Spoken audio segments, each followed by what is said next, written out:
What's up, guys? Coach Gaglione here, and today we're going to just talk about special bars, and we're going to kind of just talk about when you'd want to use them, why you'd want to use them, that sort of thing. So if you're a competitive lifter, number one, I would just kind of first consider what federation you're competing in. Something like, say, an RPS, for example.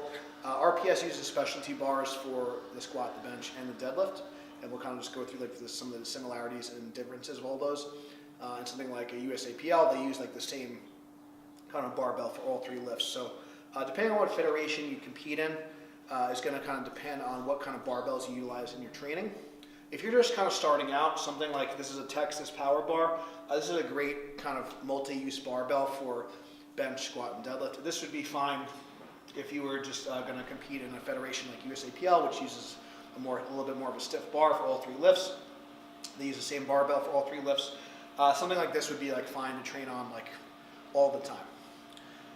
Now, if you compete in, like, say, a federation like an RPS, for example, where they use a little bit thicker of a squat bar, even the bench bar is a little bit different, it's a little bit longer, which can allow for easier spotting and stuff, which is definitely effective if you're, say, like a multi-ply bench and things like that. And then the deadlift bar is pretty different as well. It's a little bit thinner, a little sharper, a little whippier, so it allows you to really pull the slack out a little bit better. So you can kind of see here, there's a couple of different examples. So this is a little bit of a thicker squat bar. So the benefit of like a thick squat bar, there's going to be less bar whip if you're walking the weight out, or if you have a really big squat. You may not feel too much of a difference if you're not as strong of an individual, but once you get to that, even 600-700 plus range. I know I've squatted, I've done like 700 plus on a regular Texas bar, and it's a way different feel than using like something like a thicker squat bar. And all that good stuff. So thicker squat bar is just going to allow for a little bit tighter setup and a little bit less whip, especially if you're walking the weight out. So these are just kind of some things to consider if you're depending on what federation you decide to compete in. If you're just a recreational lifter, something like a Texas Power Bar is totally fine to train with most of the time. And like I said, this is an OK deadlift bar.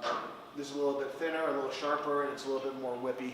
So if you compete in a federation that allows a deadlift bar, we definitely recommend, at least for a period of time, as you get closer to the competition, you train more on competition equipment, so you kind of get used to the whip and things like that. Because it can throw a lifter off if they're not used to it, especially the sharpness and things like that.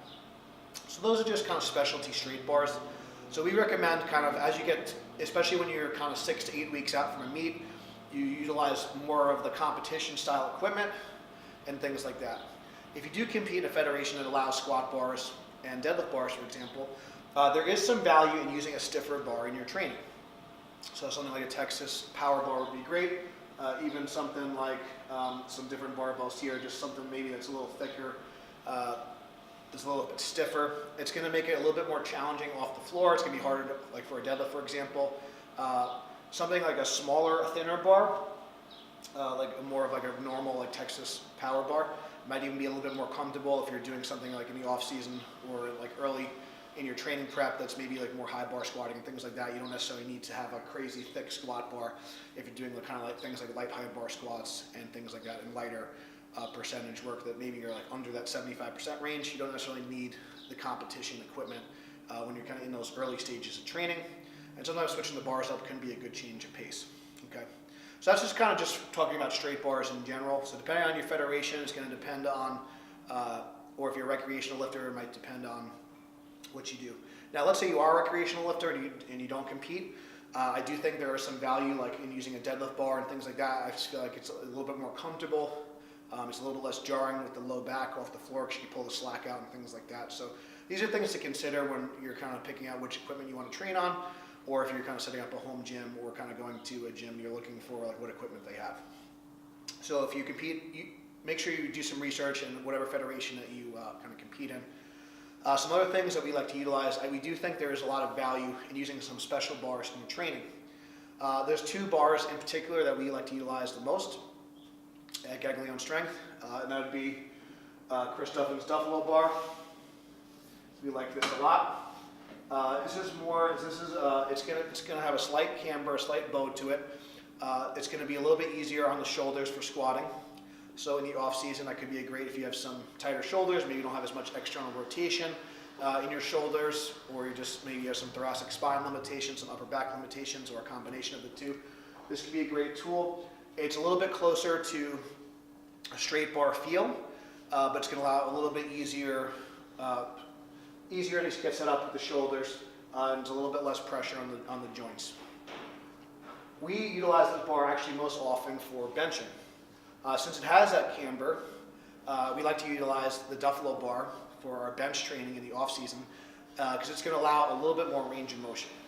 It's going to allow a little bit deeper stretch in the pecs, so it's going to really work that bottom end range, which usually for like a raw bencher, that's going to be their weak point, and especially for people starting out, especially if they don't have like kind of a bodybuilding hypertrophy type background.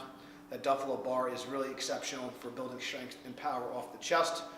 Because it's a little bit cambered and curved, it's also going to challenge your stability a little bit, so you really need to crank down on the bar, really learn to bend it, and create some external rotation force there, engage the lats. So this is a great bar to utilize in the off season. So that's kind of another one. So we talked a little bit with for deadlifting.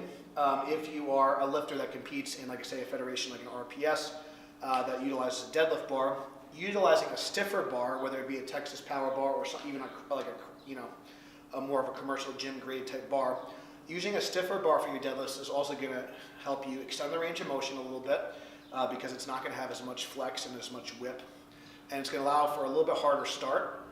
So utilizing stiff bars for deadlifting in your training is another great thing to do in the off season. So the Deadlift Bar can be great for benching or squatting to help extend the range of motion a little bit. It's also going to allow you to be a little bit more comfortable for your squatting in the off season, not as much pressure on the shoulders. So you can do, when you're doing higher volume work, this is a great option.